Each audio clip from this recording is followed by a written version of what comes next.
Hello students, how are you. तो आज हमारी क्लास फिर एक नया वीडियो लेकर हम आए हैं क्लास में। जैसा कि हम लोग का क्या चल रहा था अभी, सरल रेखा में गति में हमने देखा था बहुत सारी चीज़ों को हमने देखा था। और उसके पहले हमने वेक्टर भी देखा, और कल मैंने आपको एक छोटा सा शॉर्ट नोट्स भी दिया था। उसमें वेग और चाल, विस्थापन और दूरी, ठीक है। वेग और चाल और विस्थापन और दूरी, है ना। इसको समझने से पहले हमको सदिश को समझना बहुत ज़रूरी होता है। तो सदिश को मैंने बताया था कि सदिश राशियाँ कौन सी राशियाँ होती है, सदिश राशियों को व्यक्त करने के लिए किन किन चीज़ों की ज़रूरत पड़ती है, और उसके आधार पर हमने विस्थापन और दूरी को भी डिफाइन किया था, है ना। कि विस्थापन और दूरी, विस्थापन एक क्या होता है, सदिश राशि, दूरी एक अदिश राशि है। उसी के आधार पर हमने चाल बराबर क्या था, दूरी बटे समय। तो दूरी एक अदिश राशि है तो चाल भी एक अदिश राशि होगी, और इसका मात्रक क्या होगा, मीटर बटे सेकेंड, है ना। और इसका विमी सूत्र कितना हो जाएगा, m की घात 0 और l की घात 1 और t की घात -1। ये देखा था हमने, है ना। उसके बाद वेग बराबर क्या था, विस्थापन बटे समय। विस्थापन को हमने डिफाइन किया था, विस्थापन बटे समय, तो इसका मात्रक भी वही होगा और विमी सूत्र भी वही होगा। तो ये चाल और वेग को डिफाइन करने के बाद आज हम एक नया टॉपिक देखेंगे, एक समान चाल और एक समान वेग, है ना। तो कल तो संडे था, एक ही क्लास के बाद छुट्टी कर दिए थे, दिन भर कोई क्लास ही नहीं थी, तो इसको मिटा नहीं पाए थे। तो वीडियो को आप लोग देखा करिए, जहाँ भी समझ में ना आए उसको कमेंट में पूछा करिए, ठीक है। तो आज हमारा टॉपिक क्या है, एक समान चाल या एक समान वेग, ठीक है। जहाँ से मतलब एक समान, यूनिफॉर्म मोशन, एक समान चाल या एक समान वेग से क्या मतलब समझते हैं आप। जैसे दिल्ली से हरिद्वार, अब इस चीज़ को आप समझिएगा।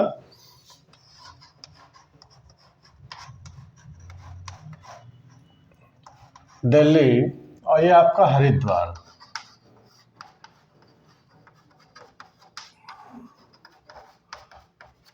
ठीक है। यहाँ से यहाँ तक की दूरी मान लीजिए हमने लगाया 230 किलोमीटर या अप्रॉक्सीमेट 220 मान लीजिए, लगभग इतना ही होगा। दिल्ली से जम्मू, दिल्ली से हरिद्वार एंड सो ऑन। हम एक औसत मान लेते हैं, ये हो गया डी, ये हो गया एच। तो D H G equal to कितना है आपका, 220।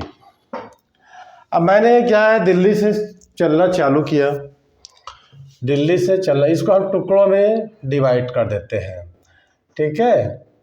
कितने टुकड़ों में डिवाइड करें, 4 टुकड़ों में। मान लो ये 4, तो ये हो गया, ठीक है, A1 A2 A3। तो ये हो गया 55 किलोमीटर। A1 से A2 55 kilometre, A2 A3 55 kilometre, और A3 से A3H कितना होगा, 55 किलोमीटर। ओके, मैंने 4 पार्ट्स में डिवाइड कर दिया। अब मैं यहाँ से चलना चालू करता हूँ। कहाँ से, डायग्राम को बना लीजिए। अगर समझ में ना आए तो आपको पूछना चाहिए। तो मैंने क्या किया है, दिल्ली से हरिद्वार की दूरी को, जो कि 220 किलोमीटर अप्रॉक्सीमेटली है, लगभग हमने सपोज किया है, माना है। एक्चुअल में कितनी दूरी होगी वो तो चलने में पता चलेगी, लेकिन लगभग हमने इतना ही मान लिया है ना। तो हमने इसको 4 पार्ट में डिवाइड कर दिया। अब आप दिल्ली से किसी भी साधन से जाएं, तो आप मान लो A1 तक पहुंचते हैं, हमने यहाँ से चालू किया चलना, ठीक है। अब हम यहाँ पर जब पहुँचते हैं तो हमको लगता है, मान लो 40 मिनट्स, ठीक है। DA1 is equal to 40 minutes. अब फिर A1 टू A2 हमने यहाँ पर रुका फिर ओनली 40 मिनट्स, और A2 A3 इज 40 मिनट्स, माने हर 55 किलोमीटर्स को हम 40 मिनट्स में, लास्ट में A3H हम पहुँच जाते हैं 40 मिनट्स। तो यहाँ से हमारा टोटल डिस्टेंस कितना लगा है 160 मिनट्स, ठीक है, और टोटल डिस्टेंस कितना है 220 किलोमीटर। समझिएगा, बहुत क्लियर हो जाएगा आपको यूनिफॉर्म मोशन। टॉपिक आप लोगों ने डाला यहाँ पर, टॉपिक हमारा क्या था यूनिफॉर्म मोशन। इसका डेफिनेशन लिखवा देंगे हम, एक समान गति, एक समान गति। तो आप लोग देख रहे हो कि हर 55 किलोमीटर को हमने 40 मिनट्स में ट्रेवल्स किया है, तो टोटल हमारा डिस्टेंस कितना लगा 160, टोटल टाइमिंग कितना लगा 160 मिनट्स, ठीक है। उसको किलोमीटर आवर्स में आप लोग चेंज कर लीजिएगा, 60 मिनट्स का 1 आवर होता है, कॉमन सी बात है। तो समान समय में हम समान दूरी तय करते हैं, तो इसको हम क्या बोलेंगे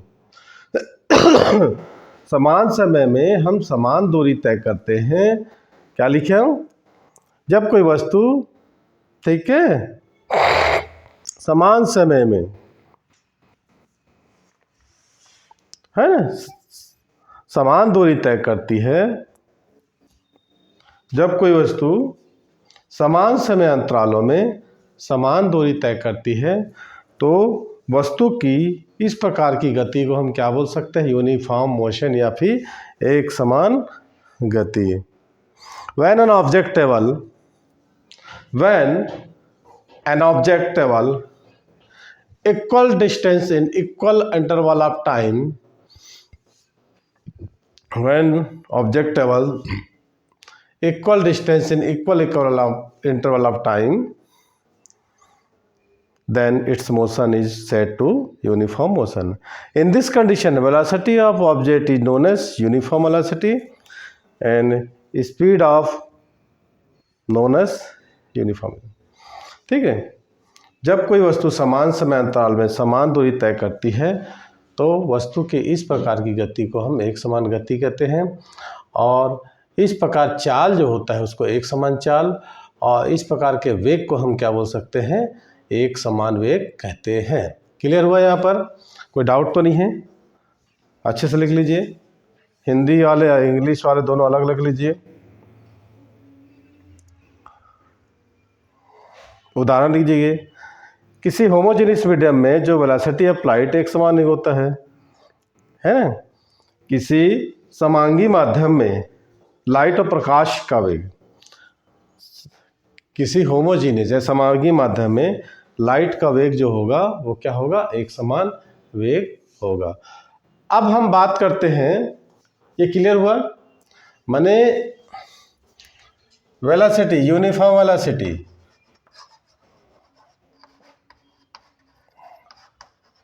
ठीक, और यूनिफॉर्म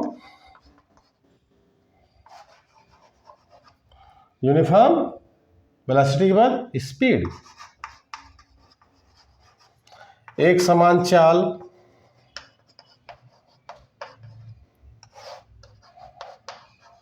या एक समान वेग। देखिए चाल वेग में आपको अंतर समझना पड़ेगा, ठीक। तो इस प्रकार की वस्तु की चाल को एक समान चाल और वस्तु के वेग को हम क्या बोलते हैं एक समान वेग कहते हैं। क्लियर हुआ, कोई डाउट? अब हम देखेंगे असमान वेग, या परिवर्ती वेग या परिवर्ती चाल, असमान नॉन यूनिफॉर्म मोशन। बिठा दे, देखो हम डिस्टेंस तो वही रहेगा, बट हम क्या कर रहे हैं, जब हम दिल्ली से चले तो अगले 55 किलोमीटर को हमने क्या किया, मैक्सिमम स्पीड से मैंने 30 मिनट्स में ट्रेवल्स किया, ओके। फिर उसके बाद और स्पीड बढ़ाए, हमने 40 मिनट्स में ट्रेवल किया। अगला स्पीड हमने क्या किया है 60 मिनट्स, सॉरी 30 मिनट्स में ट्रेवल्स किया। उसके बाद इसके बाद और हम कर दिए 25, और फिर हमारा आ गया 35, और लास्ट में हम क्या 40 मिनट में ट्रेवल किए। देखो दूरी वही है 220 किलोमीटर, ठीक है, कहाँ से, दिल्ली टू हरिद्वार। डिस्टेंस समान डिस्टेंस, लेकिन टाइम जो है डिफरेंट लग रहा है। अब प्रथम DA1 ने दिल्ली से चले A1 तक पहुंचने में हमको कितना समय लगा, 30 मिनट, ठीक। उसके बाद हम स्पीड और बढ़ा दिए तो हमको टाइम और कम लगा, A1 से A2 जाने में 25 मिनट। फिर हमने क्या किया, स्पीड को और कम कर दिया, तो A2 से A1 पहुंचने में 30 मिनट और स्पीड हमने कम कर दिया, लास्ट में हमको कितना लगा, 40 मिनट लगा। तो इससे क्या समय करें, समान समय में असमान समय में समान दूरी तय करने पर हम इसको क्या बोलेंगे, असमान गति या परिवर्ती गति, है ना। जब कोई वस्तु समान समय अंतराल में असमान दूरी तय करती है तब वस्तु की इस प्रकार की गति को असमान गति कहते हैं। क्या लिखोगे, जब कोई वस्तु समान समय अंतराल में असमान दूरी तय करती है तो वस्तु की इस प्रकार की गति को हम क्या बोलते हैं, असमान गति कहते हैं। जब कोई वस्तु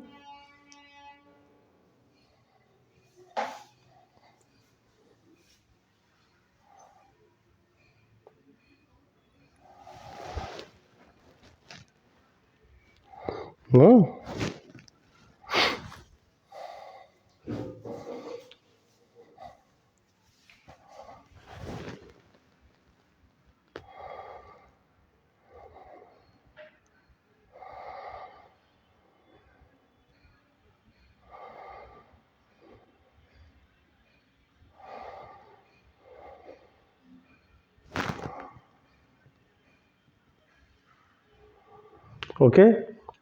अब देखिए, इस समय वस्तु की चाल को परिवर्ती चाल और वेग को हम क्या बोलते हैं, परिवर्ती वेग कहते हैं। परिवर्ती चाल की स्थिति वस्तु की औसत चाल है, तात्क्षणिक चाल हम ज्ञात करते हैं। अब औसत चाल एवरेज स्पीड, एवरेज स्पीड इसको मिटा देते हैं। एवरेज स्पीड, एवरेज निकालते होंगे, यदि आपके स्कूल में 10 बच्चे हैं, 10 बच्चों का वेट अलग अलग है, तो 10 बच्चों का वेट निकाल के हम 10 से डिवाइड करते हैं ना, total weight upon total number of student है। तो औसत चाल या औसत वेग ज्ञात करने के लिए हमको सबसे पहले, यदि कोई वस्तु परिवर्ती चाल कर रही है, परिवर्ती चाल से चल रही है या फिर परिवर्ती वेग से चल रही है, तब उस समय हमको क्या करना है, औसत चेद निकालने की या औसत चाल निकालने की आवश्यकता पड़ती है, ठीक है। जब कोई वस्तु परिवर्ती चाल से गति करती है, ठीक है, तब हम क्या करते हैं, एक दूसरा डिफरेंट चाल होगा जिसको हम औसत चाल करते हैं, ठीक है, उसको हम औसत चाल करते हैं। तो वस्तु द्वारा चली गई कुल दूरी, क्या लिखोगे, वस्तु द्वारा चली गई कुल दूरी और कुल समय अंतराल के अनुपात को हम क्या बोलेंगे, औसत चाल, एवरेज।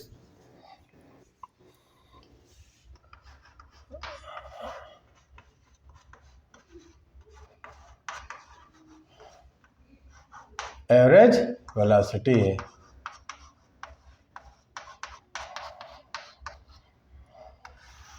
ठीक है।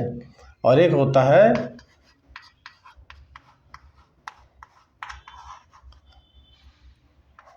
एवरेज स्पीड, ठीक है।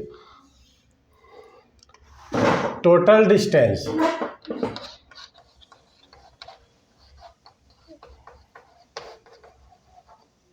Equal two upon total time taken, total displacement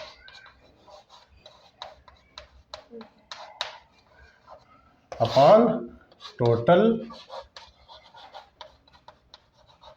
time taken, okay, बता लीजिए।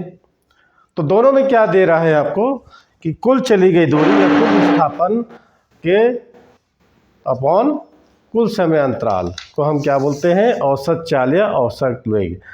तो औसत चाल वस्तु द्वारा तय की गई कुल दूरी और कुल समय अंतराल के अनुपात को वस्तु की औसत चाल कहते हैं। ठीक है, लिख लेंगे।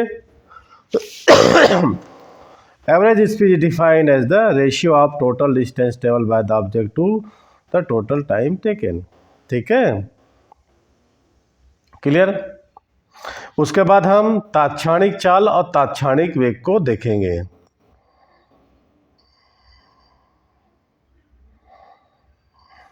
क्लियर, लिख लिए। हाँ, मान लो कोई वस्तु, अब हम इसको स्पीड को थोड़ा सा भी वो करते हैं। अब हम देखेंगे क्या, स्पीड को थोड़ा बाद में देखेंगे, इसको हम डिफाइन करते हैं। किसको, average speed. Suppose S1 distance, दूरी S1 डिस्टेंस T1 टाइम है, S2 डिस्टेंस T2 टाइम है और S3 डिस्टेंस किसमें T3 टाइम में ट्रेवल कर रही है। तो टोटल डिस्टेंस कितना हो जाएगा, S1 plus S2 plus S3 and so on. और टोटल टाइम, टोटल डिस्टेंस है, ये हो गया total time taken equal to कितना जाएगा, T1 plus T2 plus T3। Then the average velocity, ठीक है, V एवरेज बोल सकते हो, इक्वल टू क्या होगा, S1 plus S2 plus S3 upon T1 plus T2 plus T3। ठीक है, इसको अभी नहीं देख रहे हैं हम, इसको देख रहे हैं। ठीक, इसको बोलते हैं औसत चाल।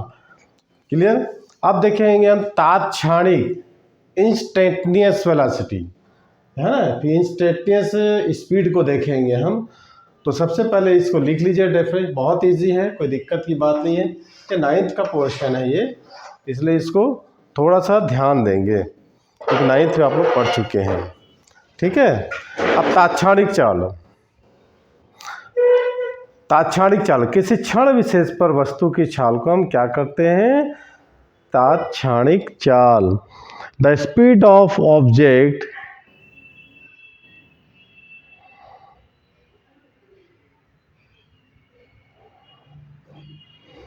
The speed of object a particular instant of time is known as instantaneous speed. Let the object travels a distance del x in extremely small interval of time t, है ना, small interval of time t. Then the instantaneous velocity is defined as the, इसको चलिए बाद में देखेंगे। Instantaneous velocity is defined as the तो मान लो सूक्ष्म समय अंतराल डेल टी में, क्या बोला मैं, सूक्ष्म समय अंतराल डेल टी में वस्तु द्वारा तय की गई दूरी कितना होता है, डेल एक्स। तब हम क्या करते हैं, इंस्टेंटेनियस वेलोसिटी को हम कैसे लिखते हैं, एक लिमिट डेल टी, ये समय जब कमान बहुत कम होता है तो del x upon del t, तो इसकी वैल्यू हो जाती है d x upon d t. इसे आप क्या देख रहे हैं, डिफरेंशिएशन। ये क्या है, दूरी का समय के सापेक्ष अवकलन। क्या लिखे हम, दूरी का समय के सापेक्ष, समय के पक्ष में, समय के सापेक्ष अवकलन क्या कहलाता है, ये औसत चाल, अरे सॉरी तात्क्षणिक चाल या फिर इंस्टेंटेनियस स्पीड। वेलोसिटी है ना, speed. The speed of an object a particular instant of time is known as the instantaneous speed.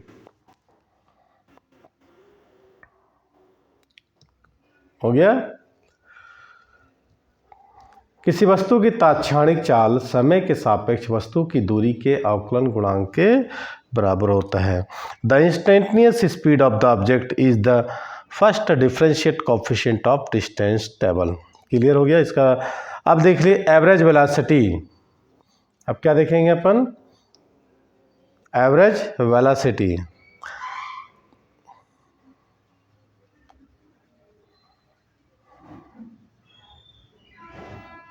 तो लिख लीजिए एवरेज वेलोसिटी, औसत वेग, जब वस्तु है ना, औसत वेग।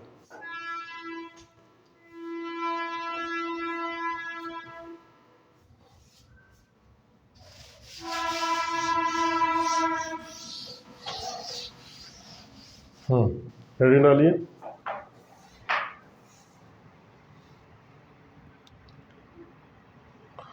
औसत वेग,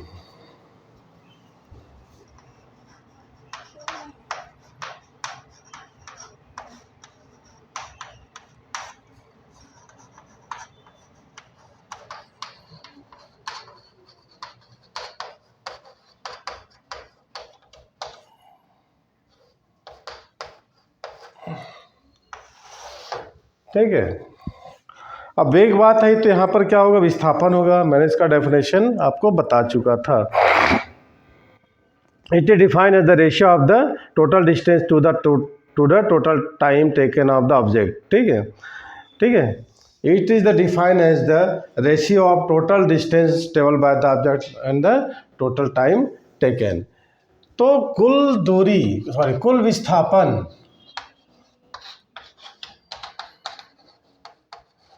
अपॉन कुल समय, total distance travel by the object, इसको बोलते हैं वी एवरेज। ठीक है। तो मान लो कोई वस्तु x1 दूरी को t1 में विस्थापन को, या x2 विस्थापन को t2, वो मतलब वही चीज है। मान लो कोई वस्तु x1 and x2 the displacement object and the time taken t1 and t2।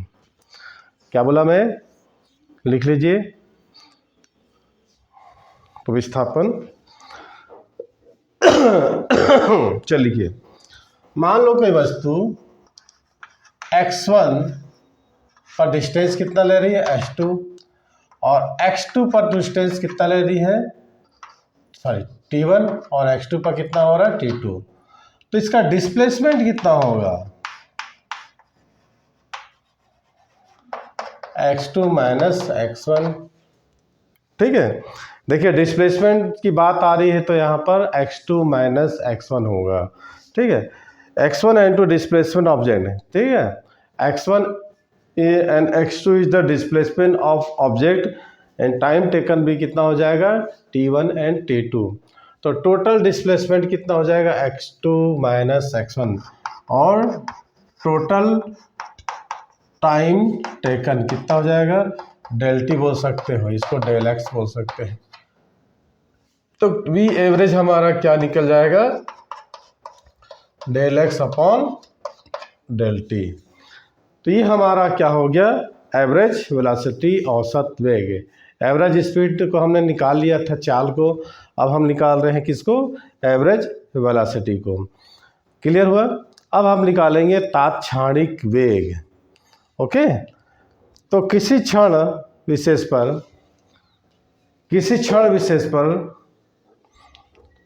किसी क्षण माने मोमेंट पर, किसी क्षण विशेष पर वस्तु के वेग को हम क्या बोलते हैं, तात्क्षणिक वेग। ठीक है। इसमें भी क्या करते हैं, समय का मान बहुत कम होता है। अब इसको भी हम निकालेंगे तो इसका भी क्या होगा, अवकल गुणांक। तो किसी क्षण विशेष पर वस्तु के वेग को हम क्या बोलते हैं, तात्क्षणिक वेग, है ना।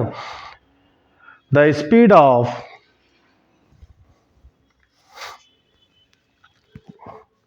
द वेलोसिटी ऑफ ऑब्जेक्ट या पार्टिकल,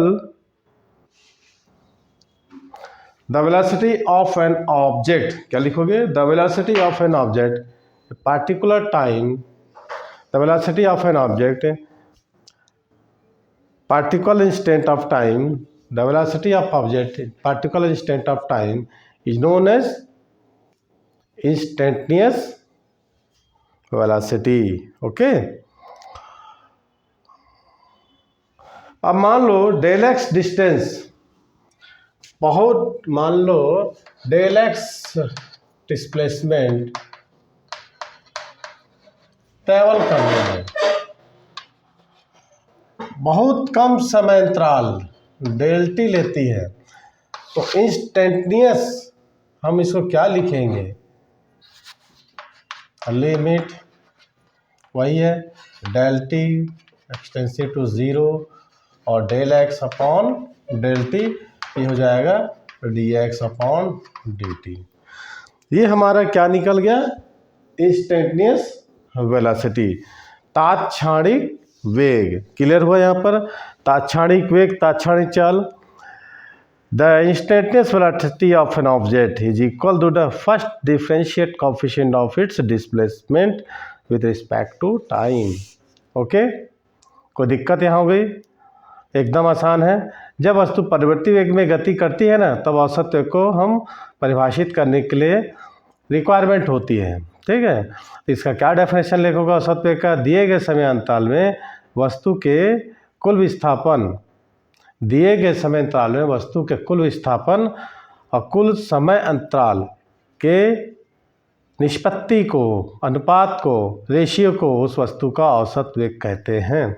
तो औसत वेग क्या लिखोगे, कुल विस्थापन बटे कुल समय। अब मान लो है ना, किसी वस्तु की स्थिति x1 किस पर है, टाइम t1 पर है, और वस्तु की स्थिति x2 टाइम t2 पर हो जाती है, तो उसका औसत वेग क्या निकालेंगे हम, x2 माइनस x1 बटे t2 माइनस t1 या del x by del t. ठीक है, तो अभी हम क्या देख रहे थे, uniform motion, non uniform motion. अब अगला टॉपिक है हमारा एक समान रिजु रेखीय गति। लिख लीजिए, यूनिफॉर्म, बैठ के हम लिखवाते आते हैं। यूनिफॉर्म मोशन, यूनिफॉर्म मोशन लिख लीजिए। जब कोई वस्तु सरल रेखा में गति करती है, जब कोई वस्तु सरल रेखा में गति करती है, तो वस्तु की इस प्रकार की गति को हम क्या बोलते हैं, सरल रेखा में गति। When an object along a straight line with moving object straight line with a uniform velocity is said to execute uniform motion in a straight line. Okay?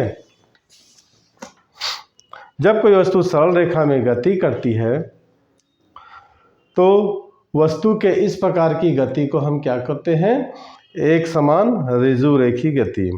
लिख लिए। तो इसके कुछ टिप्स हैं, कुछ पॉइंट हैं। तो पहला पॉइंट आप क्या लिखोगे, मान लो कोई वस्तु सरल रेखा में गति करती है, तो इसके मार्ग के प्रत्येक बिंदु पर इसका क्या होता है, वेग समान होता है।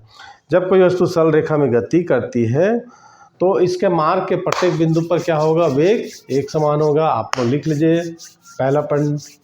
दूसरा पॉइंट क्या लिखेंगे, चौक, मार्ग के प्रत्येक बिंदु पर, मान लो कोई वस्तु चल रही है, तो उसके मार्ग के प्रत्येक बिंदु पर, ठीक है, ईच पॉइंट ऑफ साइड, औसत वेग है ना, मार्ग के प्रत्येक बिंदु पर उसका औसत वेग किसके बराबर होगा, इंस्टेंटेनियस, तात्क्षणिक वेग के बराबर होगा। यदि वस्तु एक दिशा में गति कर रही है, तो उसके विस्थापन का परिमाण, जब कोई वस्तु एक दिशा में गति कर रही है, तो उसके विस्थापन का परिमाण उसके चली गई किसके बराबर होगा, दूरी के बराबर होगा। जब वस्तु एक ही दिशा में गति कर रही है, तो उसके विस्थापन का परिमाण क्या बराबर होगा, उसके चली गई दूरी के बराबर। ठीक है, distance is equal to the magnitude of displacement. ये कुछ प्रॉपर्टीज हैं किसके, एक समान रिजु रेखीय गति या सरल रेखा में गति, या फिर बोल सकते हो uniform motion in straight line. ठीक है, अब इसका हम क्या निकालते हैं, डेरिवेशन निकालते हैं। लिख लीजिए फार्मूला और यूनिफॉर्म मोशन।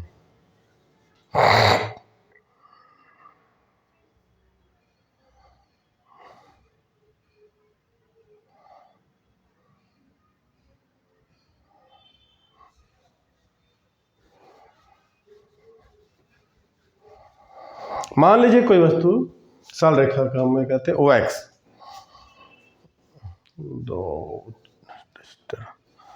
सरल रेखा में गति। मान लो कोई वस्तु एक्स अक्ष के अनुदिश या ओ एक्स में गति कर रही है। इसमें हम 2 पॉइंट ले लेते हैं। मान लो कोई वस्तु सरल रेखा OX के अनुदिश क्या कर रही है, गति कर रही है। तो हम यहाँ से यहाँ 1-2 पॉइंट लेते हैं A और ये B, ठीक। तो यहाँ से यहाँ तक समय कितना ले रही है, T1, ठीक है। दूरी कितना हो गया, दूरी x1, समय T1। अब वही वस्तु O से B तक की दूरी को कितना ले रही है, दूरी x2, समय हो गया T2, ठीक है, वो B तक। क्लियर हुआ। मान लो कि वस्तु OX के अंदिश से एक समान गति कर रही है। जब वस्तु A को समय T1 पर तो B को समय T2 पर पात करती है, ठीक। और समय और A और B पर वस्तु की पोजीशन क्या होगी, स्थितियाँ x1 और x2 होगी। तो वस्तु का विस्थापन कितना होगा, डिस्प्लेसमेंट,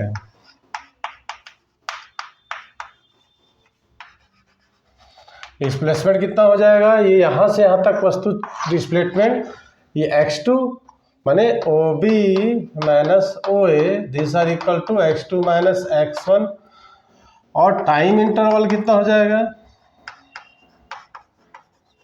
हो जाएगा T2 माइनस T1, ठीक।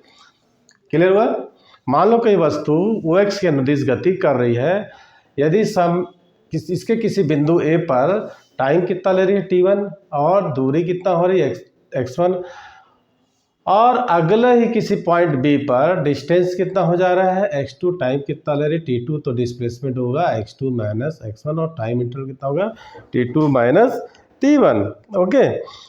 तब उसके लिए हम यूनिफॉर्म मोशन के लिए क्या फॉर्मूला दे सकते हैं, V equal to x2 minus x1 upon T2 minus T1। कोई डाउट, क्रॉस मल्टीप्लिकेशन कर दीजिए, x2 minus x1 equal to V और T2 माइनस T1। कोई doubt.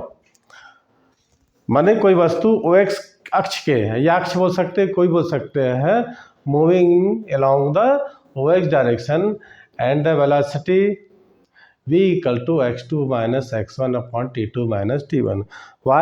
Because at point A travel distance कितना हो जाएगा, x1, time taken T1, and point B travel distance x2, time taken T2। Then the displacement equal to x2 minus x1, time interval T2 minus T1, then V equal to x2 minus x1 upon T2 minus T1, ठीक है। तो यही किसके लिए है, formula for uniform motion.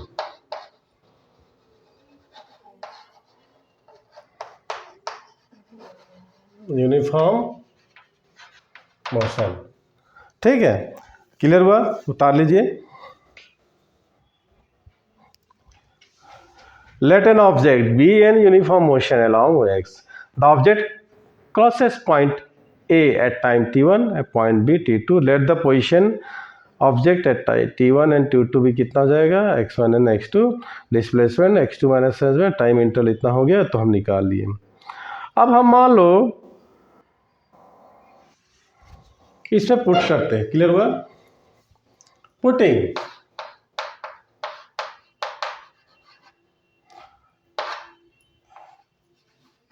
T1 equal to 0 and T2 equal to T, ठीक है।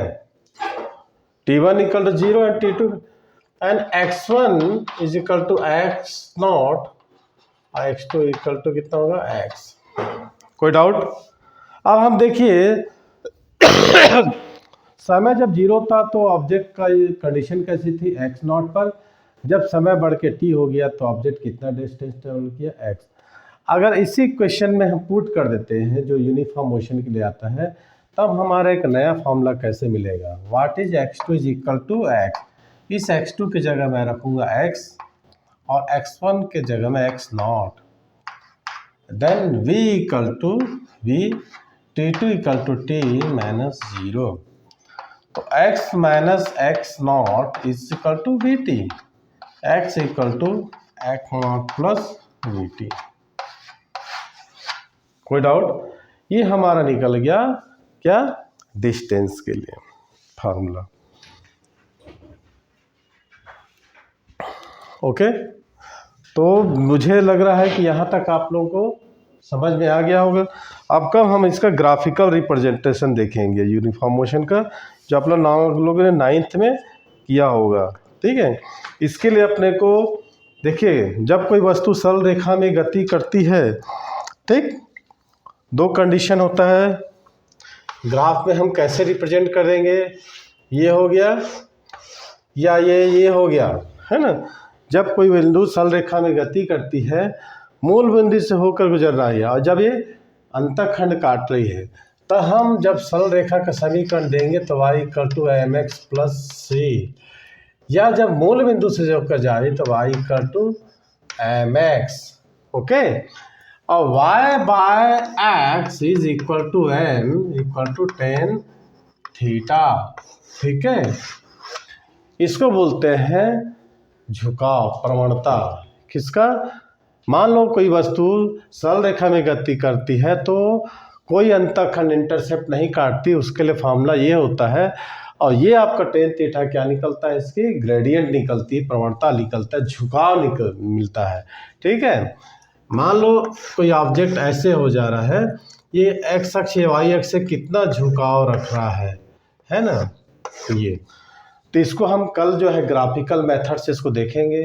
तो यहाँ m क्या है, प्रवणता है। इसको क्या लिखते हैं, लंब बटे आधार, परपेंडिकुलर अपॉन बेस। और इसका क्या होता है, झुकाव देखते हैं। और c क्या है, अंतःखंड होता है, जो कि x अक्ष या y अक्ष से काटा जाता है। तो कल की हमारी क्लासेस जो होगी, एक समान गति का ग्राफिकल रिप्रेजेंटेशन, है ना, graphical representation of uniform motion. तो इसको थोड़ा सा पढ़ के आइएगा। इसको हम निकालते हैं कि एक समान गति में स्थिति समय ग्राफ की प्रवणता वस्तु के वेग के कैसे बराबर होती है। ओके, तो आज की वीडियो को यहीं ख़त्म करते हैं और मिलते हैं अगले वीडियो में। Okay, thanks for watching.